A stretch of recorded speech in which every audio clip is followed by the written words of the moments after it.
इस सोलसी की इस श्रद्धांजलि सभा में हम सब यहाँ पर आए हैं, तो शुरू में मैं आपसे बिल्कुल शांत चित्त रहिए। हम सब मिलके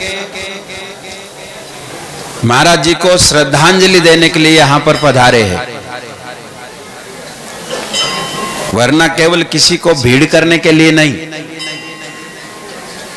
इसलिए हम सबका कर्तव्य है, केवल हम संत लोग बोल ले, अब सबको बोलने के लिए नहीं टाइम रहता है यहाँ पर। तो हम सब जो भक्त लोग यहाँ पर आए हैं, हम महाराज जी को श्रद्धांजलि देने के लिए आए।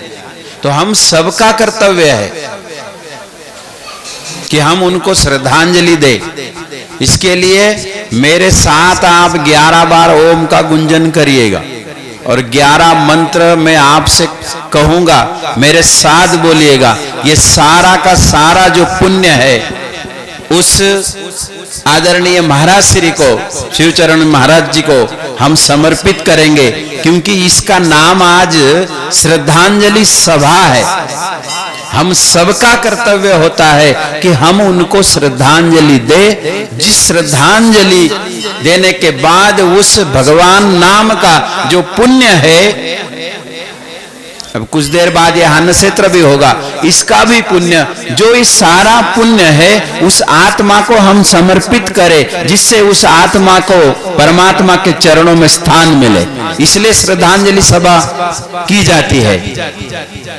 तो कोई भी नहीं बोलेगा, ओम का गुंजन मेरे साथ करेगा सब लोग, जो खड़े हो खड़े भी, बैठे बैठे भी।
हरे राम राम राम। सभी लोग बोले हरे कृष्ण कृष्ण कृष्ण सभी बोले हरे राम राम राम हरे हरे।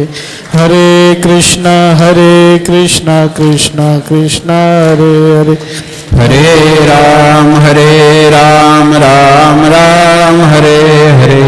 हरे कृष्ण कृष्ण कृष्ण हरे हरे।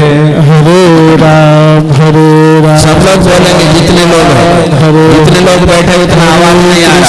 पूज्य महाराज जी को हम श्रद्धांजलि समर्पित करेंगे हरि नाम की। हरे राम हरे राम राम राम हरे हरे, हरे कृष्ण कृष्ण कृष्ण हरे हरे, हरे राम राम राम हरे हरे, हरे कृष्णा कृष्ण कृष्ण हरे, हरे राम राम राम हरे हरे, हरे कृष्ण कृष्ण कृष्ण हरे हरे, हरे राम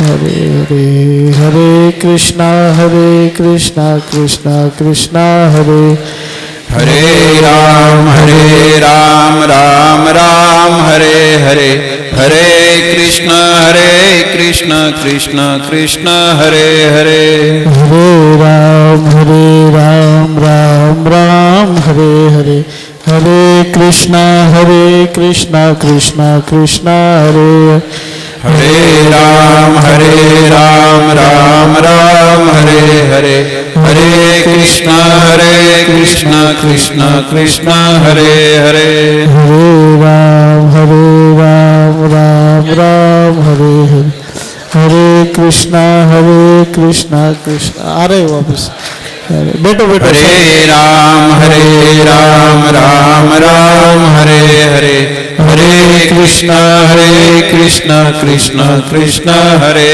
हरे, हरे राम राम हरे हरे, हरे कृष्णा कृष्ण कृष्ण हरे, हरे राम राम हरे हरे, हरे कृष्ण कृष्ण कृष्ण हरे हरे, हरे राम राम हरे हरे, हरे कृष्णा कृष्ण कृष्ण हरे, हरे राम राम हरे हरे, हरे कृष्ण कृष्ण कृष्ण हरे हरे, हरे राम राम हरे हरे, हरे कृष्णा कृष्ण गोपाल कृष्ण भगवान की जय, श्री रामचंद्र भगवान की जय, संत ईश्वर सिंह महाराज की जय, संत सेवालाल महाराज की जय, हनुमान जी महाराज की जय। नमः पार्वती पते हर हर महादेव। परम पूजनीय अर्चनीय वंदनीय प्राप्त समने गुरुदेव भगवान के चरणों में प्रणाम एवं इस संस्था के परमाध्यक्ष ईश्वर सिंह बापू जी को प्रणाम एवं जिनकी श्रद्धांजलि के लिए हम उपस्थित हुए आदरणीय शिवचरण जी महाराज, इनको भी प्रणाम एवं मंचस्थ विराजमान सभी संत यहाँ विराजमान है। समय का अभाव है इसलिए नाम न कहूं तो अच्छा, क्योंकि सबके नाम आप जानते ही हो जितने भी बैठे हैं यहाँ पर।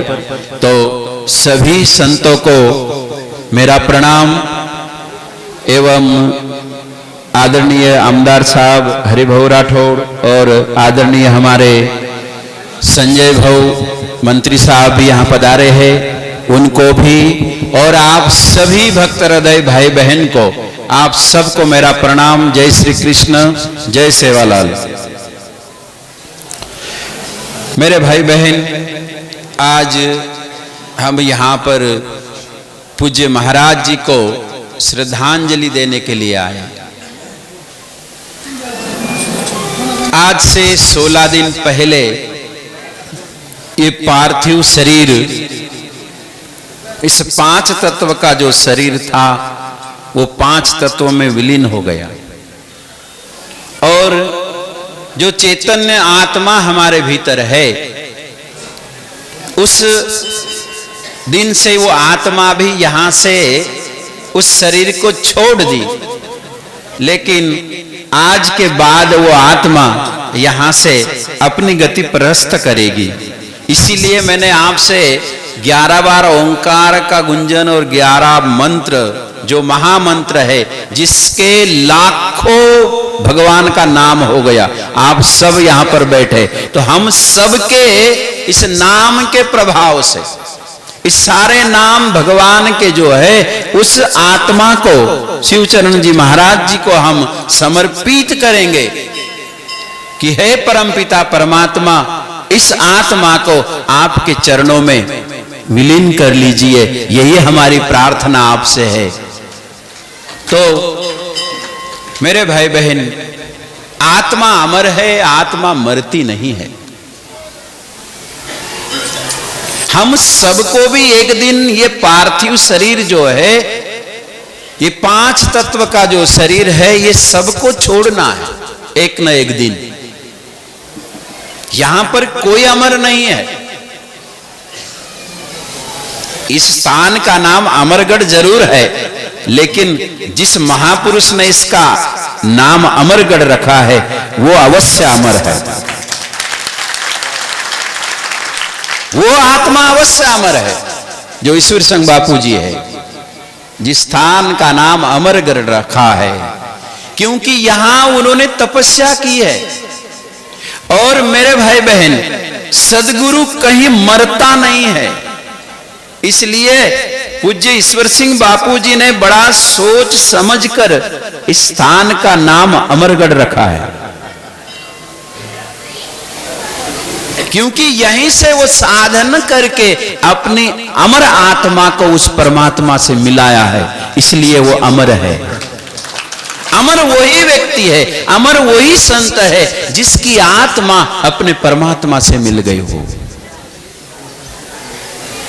और पूज्य बापू जी ने जो है उनके जीवन काल में उन्होंने साधना की, और उसी साधना के प्रभाव से उनके चिरंजीव, उनके शिष्य कहो, चिरंजीव कहो, पूज्य महाराज श्री जिनका आज अपन श्रद्धांजलि सभा कर रहे हैं, शिवचरण जी महाराज, उन्होंने भी उनके कहे अनुसार,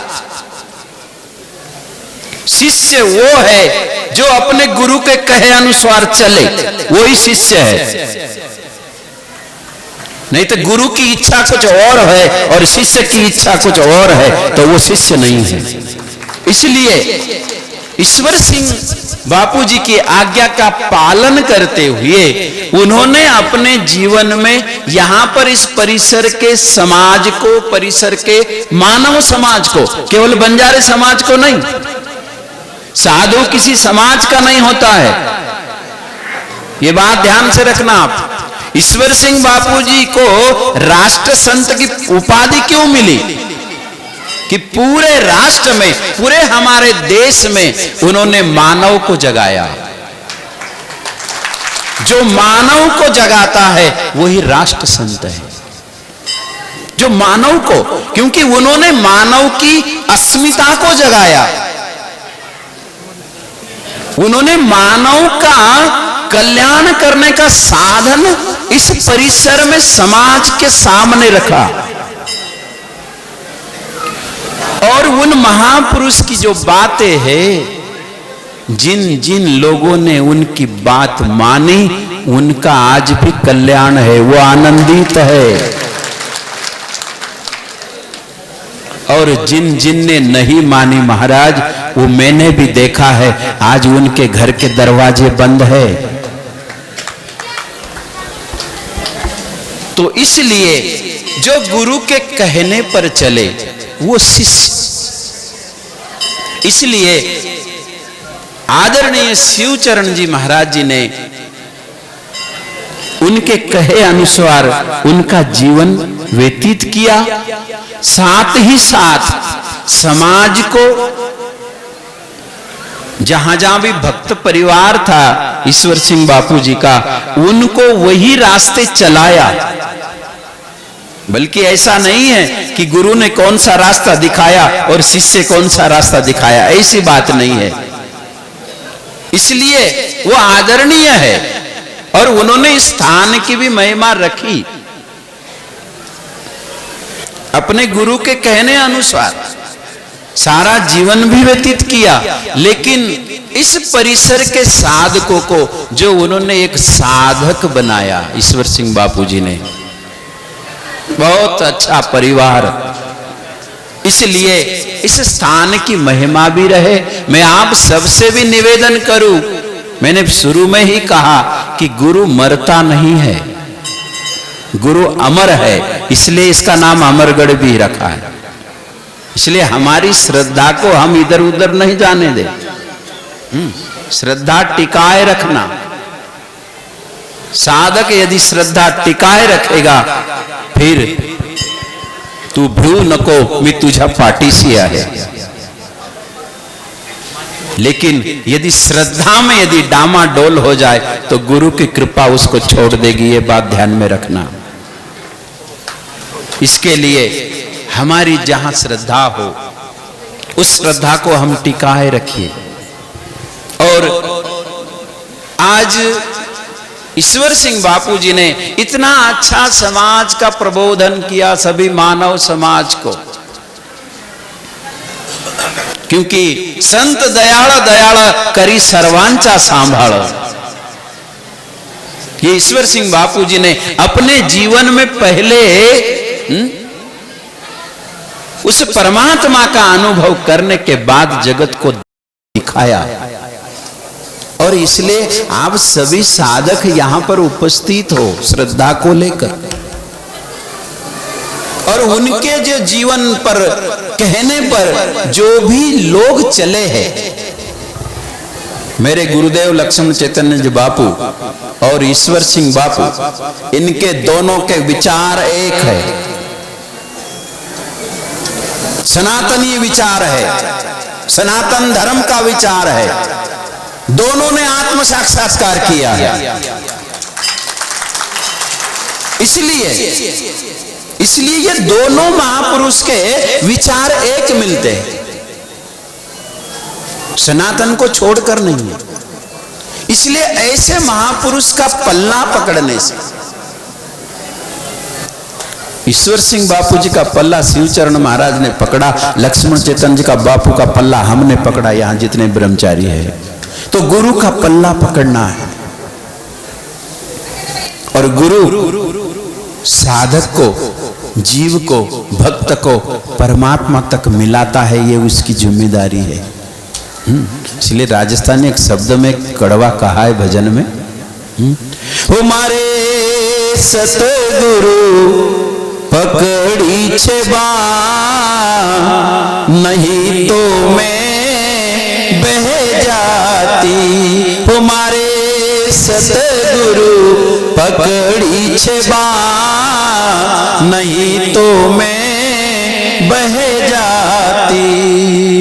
कर्म जाल में फंस करके मैं आन पड़ी मझधार, कर्म जाल में फंस करके मैं आन पड़ी मझधार।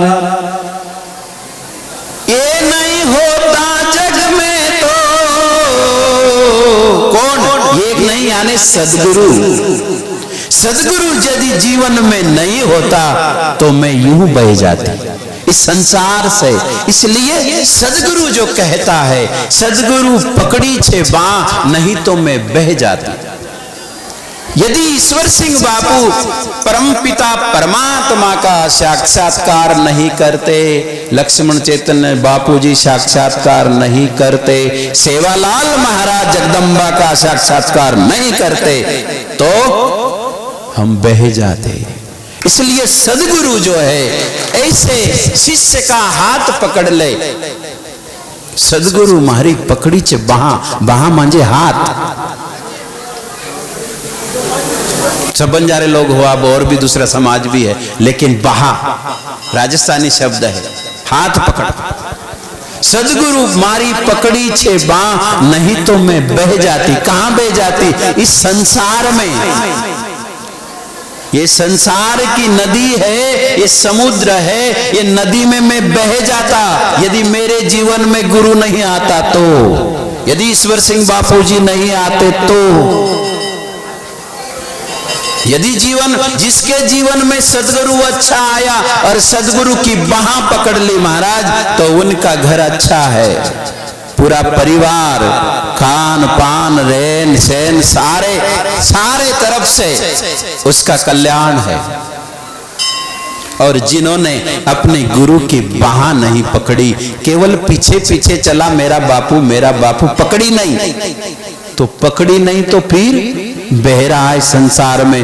रोज उठ चंदन, वही धंधा, 2 रोटी बांधना, जाना गांव में काम करना, खेती में कर लेना, ये तो करना पड़ेगा, लेकिन ज्ञान की उपलब्धि नहीं हुई, ज्ञान की उपलब्धि नहीं हुई। और जिन्होंने अपने गुरु की बाह पकड़ी है, उसकी ज्ञान की उपलब्धि हो गई, उसके जीवन में बाहर की उपलब्धि हुई है, लेकिन गुरु की बाह पकड़ने पर आदमी के चारों पुरुषार्थ सिद्ध होते हैं। जो सनातन धर्म में कहा गया है कि मनुष्य के 4 पुरुषार्थ सिद्ध कब हो गए? जब वो किसी अच्छे सदगुरु की, गुरु बहुत सारे हैं, हर एक व्यक्ति को गुरु कहने लग गए आजकल लोग। इसके लिए शास्त्र ने और हमारे महापुरुषों ने गुरु के आगे सदगुरु शब्द लगाना प्रारंभ कर दिया। जो सदगुरु है, जो सत्य का साक्षात्कार किया, ईश्वर सिंह बापू ने उस परमपिता परमात्मा का, भोलेनाथ को हो, कृष्ण को, भगवान एक, उसका साक्षात्कार किया। और इसलिए ऐसे गुरु का जो हाथ पकड़ेगा उसकी मुक्ति होगी महाराज।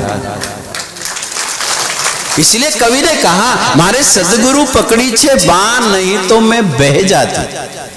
इस संसार में ना जाने हमारे कितने कितने जन्म हुए, किती वेळा घ्यावे जन्म, किती वेळा व्हावे फजित। तुकाराम महाराज ने कहा, बहुत जन्मों से हम कहीं न कहीं कोई न कोई योनि, कभी कुत्ता, कभी गधा, कभी घोड़ा, कभी मानव, कभी गाय, कभी बैल, ये बनते चले आ रहे। लेकिन अब मानव शरीर मिला, और मानव शरीर मिलके यदि किसी सदगुरु की बाह नहीं पकड़ी तो फिर बह जाएगा वो नदी में। नदी चल रही है, नदी में कोई बह रहा है, और नदी के किनारे कोई खड़ा है, और बहने वाला यदि उस किनारे पर खड़े रहने वाले का हाथ नहीं पकड़े, बाहु नहीं पकड़े, तो वो नदी से बाहर नहीं आएगा, वो बह जाएगा। ये संसार की नदी है। यह संसार, दूसरे एक राजस्थानी एक दूसरा एक शब्द में कहा, यह संसार नगरी भोगों की छे भारी, तामे बे गया के बारी। ये संसार जो नगरी है, इसमें कहीं केबारी का मतलब है कहीं जीव आए, कहीं जीव बे गए, कहीं मर गए। इसके लिए जो सदगुरु का हाथ पकड़ा है, अपने हाथ में यदि सदगुरु का हाथ पकड़ ले, अथवा तो सदगुरु हमारा हाथ पकड़ ले, गुरु हमारा हाथ पकड़ ले, या तो हम गुरु का हाथ पकड़ ले, ऐसे शिष्य का गुरु कल्याण करता है। इसलिए सदगुरु पकड़ी छे बाह, नहीं तो मैं बह जाती, कर्म जाल में फंस कर के मैं आन पड़ी मझधार। कहीं तो मैं अकुलाती, नहीं तो मैं बह जाती। कर्मजाल, जो जो जन्म लिए,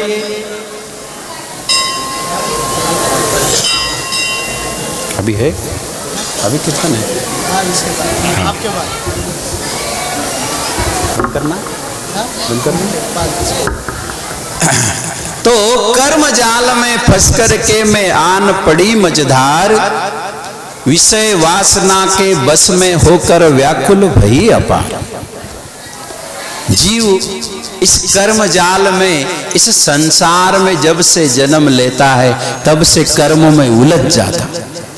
लेकिन कोई ऐसा ईश्वर सिंह बापू जैसे संत मिल जाए, सेवालाल महाराज जी जैसे ऐसे संत मिल जाए, लक्ष्मण चेतन बापू जैसे सदगुरु मिल जाए, मेरे भाई बहन, मैं आपसे एक निवेदन करूं, आप समाज संतों को मानता तो जरूर है, लेकिन संतों की बात नहीं मानता। और जिन जिन ने संतों की बात मानी उसके चारों पुरुषार्थ सिद्ध हुए। ये देखो सब यहां टोपी लगा के बैठे, इनके पुरुषार्थ यदि इनको पूछा जाए तो सिद्ध है। जिनके माथे पर तिलक, ये सदगुरु के शिष्य है, ये सदगुरु के लाडले है, इन्होंने अपने गुरु की बाह पकड़ी है। एक कर्म जाल से, इस संसार के कर्म जाल से यदि बचाएगा तो हमें गुरु ही बचाएगा, वरना कोई नहीं बचा सकता। क्योंकि गुरु ही हमें कहेगा कि ये रास्ता सच है, ये रास्ता गलत है, ये सत्य है, ये असत्य है, तो इस रास्ते से चल तो तेरा कल्याण हो जाएगा, वरना दूसरा व्यक्ति नहीं कह सकता कि तेरा कल्याण होगा। क्योंकि उन्होंने अपने जीवन में जो अनुभव किया है वो समाज के सामने, हर मानव का वो कल्याण चाहता है कि कल्याण हो इनका। बूढ़ तसे जन पावे न डोळा, म्हणून कळवळा ये तसे। ये समाज बूढ़ रहा है, डूब रहा है, ये संत को दया आती है। परहित सरिस धर्म नहीं भाई, पर पीड़ा सम नहीं अजमाई। ये संत को दया होती है, और जो सदगुरु संत की बाह पकड़ ले, गुरु की बाह पकड़ ले, वो इस भवसागर से पार हो जाता है। इसलिए उसके चारों पुरुषार्थ सिद्ध होते हैं। चार पुरुषार्थ भी सुन लीजिए, मेरे तरफ देखिए।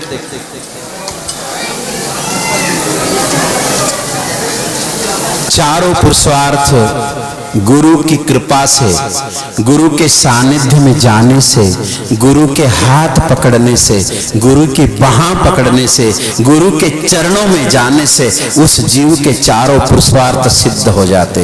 अर्थ, धर्म, काम और मोक्ष, ये चारों पुरुषार्थ उस जीव के सिद्ध होते हैं जिसने अपने गुरु की बाह पकड़ी। इसके लिए मैं आप सबसे निवेदन करूं कि हमारे जीवन में जो गुरु आया है उस गुरु को हम श्रद्धा पूर्वक सदा हम माने, और उससे आपको सब कुछ मिल जाएगा। ऐसा नहीं है कि गुरु चला गया तो सब जाएगा, ऐसी बात नहीं है। इसलिए पुनः मैं आप सबसे निवेदन करूं कि हम अपनी श्रद्धा स्थान से रखें। दूसरी बात, आज मकर संक्रांति है, इसके उपलक्ष्य में आप सबको मेरे चेतन साधक परिवार की ओर से, बापूजी की ओर से आप सबको बहुत बहुत शुभकामना देता हूं। साथ ही आने वाली 25 जनवरी से 30 जनवरी जो जामनेर तहसील गोदरी ग्राम में जो समाज को एक बिंदु बनाया है, वहां पर जो कुंभ रखा है, उस कुंभ में आप सबको मैं सादर आमंत्रित करता हूं। जिस कुंभ में आप सब आए, बड़े बड़े संत महापुरुष हमारे पूरे भारत देश के वहां पर आएंगे और हमको इस समाज को एक अच्छे विचार देंगे। और जब अच्छा विचार आदमी सुनेगा तो उसके अच्छा रास्ता भी मिलेगा। अच्छे विचार जब आ गए तो फिर दिशा भी मिल जाएगी और दशा भी सुधर जाएगी। और जब तक दिशा नहीं मिलेगी तब तक दशा सुधरना बहुत मुश्किल है। इसीलिए मैं आपसे निवेदन करूं कि एक दिशा चयन कर लो मेरे भाई बहन, जो अच्छी दिशा हो। अभी तुम ये बोल रहे ना, मेरे कथा में 20-20, 25-25 हजार लोग रहते हैं, लेकिन एक व्यक्ति भी नहीं बोल सकता। ये तो महाराज जी की कृपा है, उनका प्रेम था मेरे से। मैं अभी 2 महीने पहले उनको आमंत्रण करने के लिए आया था। मुझे कहा था कि मैं 27 तारीख को आऊंगा, लेकिन वो आने के पहले वही चले गए। मैं पहली बार यहाँ आया था उस समय बड़ा स्वागत सम्मान किया और मुझे कहा भी, बोले मेरे से बहुत स्नेह रखते थे। मैं जब भी बीच में भी कुछ उनका शरीर अस्वस्थ हुआ था औरंगाबाद में भी वहां गया, मेरे आश्रम में भी 2-3 बार आए मेरे प्रोग्राम में, बहुत स्नेह रखते थे। मुझे कहे कि गोपाल महाराज आपकी मुझे यहाँ पर बहुत बड़ी कथा करवानी है। अभी 2 महीने पहले, नहीं माऊली, हाँ 23 नवंबर को, कि मैं आपकी बहुत बड़ी कथा कराऊंगा यहाँ पर इधर इस परिसर में। मैं बोला देखूंगा जब भगवान की इच्छा हो, आप बड़ों का आशीर्वाद रहे, आपकी आज्ञा रहे तो करना ही पड़ेगा। लेकिन उनका जो संकल्प है तो ये मुझे आना पड़ा, लेकिन मुझे टाइम बिल्कुल नहीं था। फिर भी उस दिन भी हम यहाँ पर पहुँच पाए, और कल भी क्यों मुझे बहुत दूर से आना पड़ता है, 350 किलोमीटर से दिन भर चलना पड़ता। तो इसके लिए आप उस 25 दिसंबर में सादर आमंत्रित हो, और उसके बाद में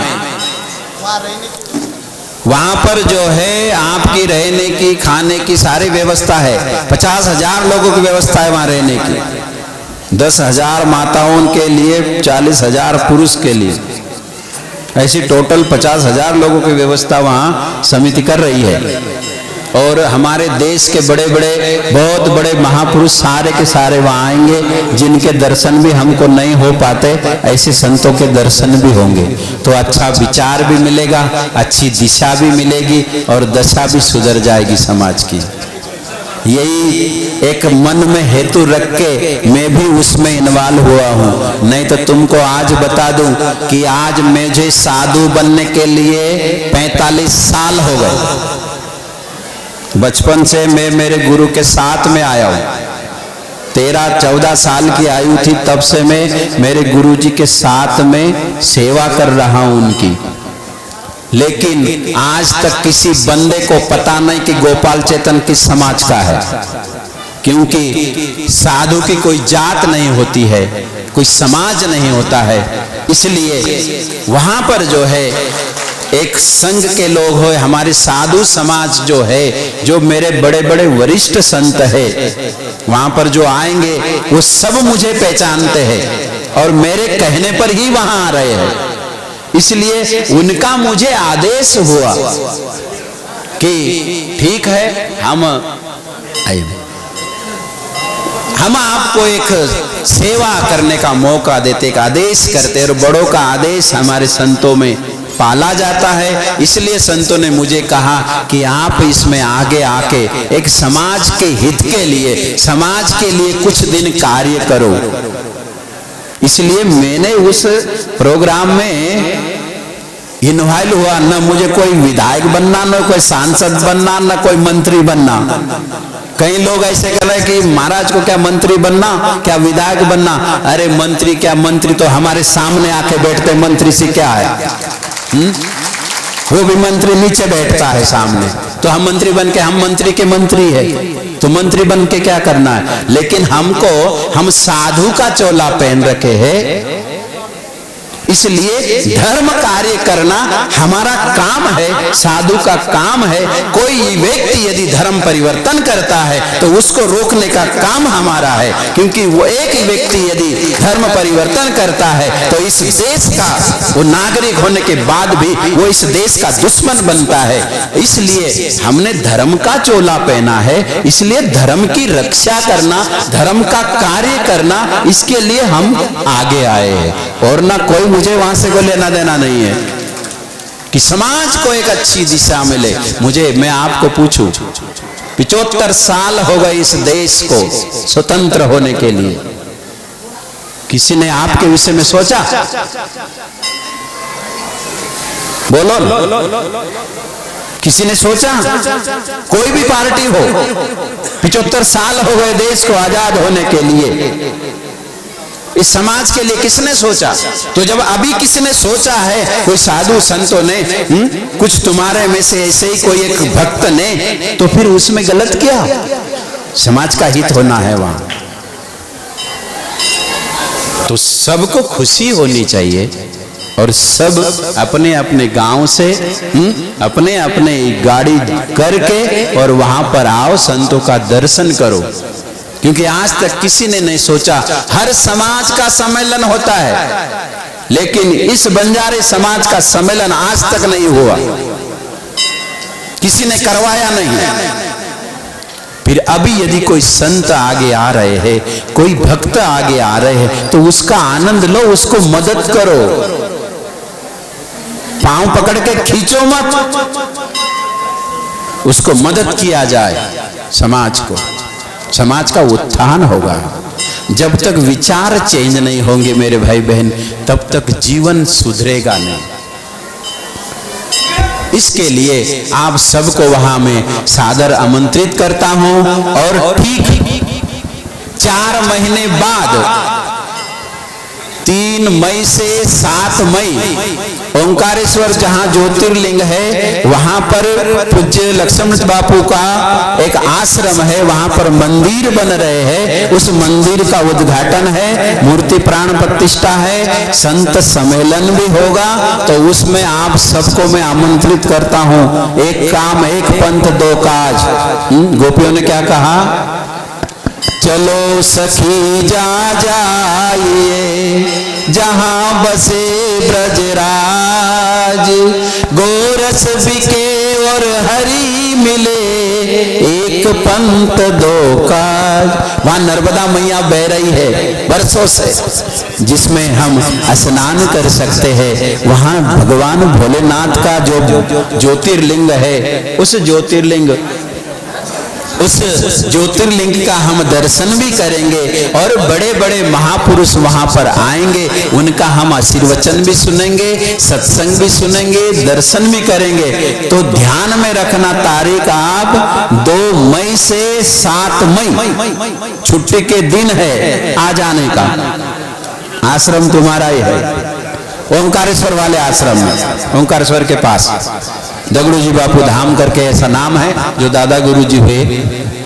तो आप सबको भी और मेरे चेतन साधक परिवार की ओर से, मेरे आश्रम की सभी संतों की ओर से आज की ये श्रद्धांजलि सभा को मैं परम पूज्य आदरणीय शिवचरण जी बापू को मैं श्रद्धांजलि समर्पित करता हूं कि हे परमपिता परमात्मा, इस आत्मा को आप आपके चरणों में स्थान दे। और इतना बोल के मैं मेरे 2 वाणी को विराम करूं। जय श्री कृष्ण, जय सेवालाल। परम श्रद्धेय गोपाल चैतन्य बापूजी, उन्होंने बहुत ही अपनी सुमधुर वाणी से हाँ बोलो। अच्छा, ईश्वर सिंह बापू ज्ञान का भंडार ही खुला दिया और इस सभा को, दुखी सभा को संबोधित। महाराज श्री का फोटो है, हाथ तालियों से स्वागत कर ले। हाँ, इस फोटो का अनावरण हो रहा है गोपाल चैतन्य बापूजी के हाथ से, उनके कर कमलों से पेंटर पेनुरकर सर ने त्यांनी त्यांच्या हाताने अतिशय सुंदर चित्र या ठिकाणी उभं केलेलं आहे। हे फोटो म्हणजे संस्थानाच्या हाताने ड्रॉइंग केलेला फोटो आहे, काही कॅमेऱ्याने काढलेला नाही। तर सरांना खूप खूप धन्यवाद की सरांचा फोटो काढा, हात लावा सर तुम्ही।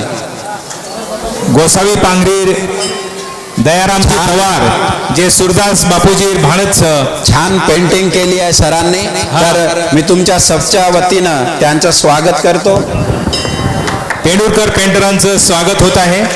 संत तुकाराम विद्यालय जोगवाडा, संत शिवचरण बापूजींची जी शाळा आहे त्या ठिकाणी ते शिक्षक आहेत। मागे ठेवून द्या।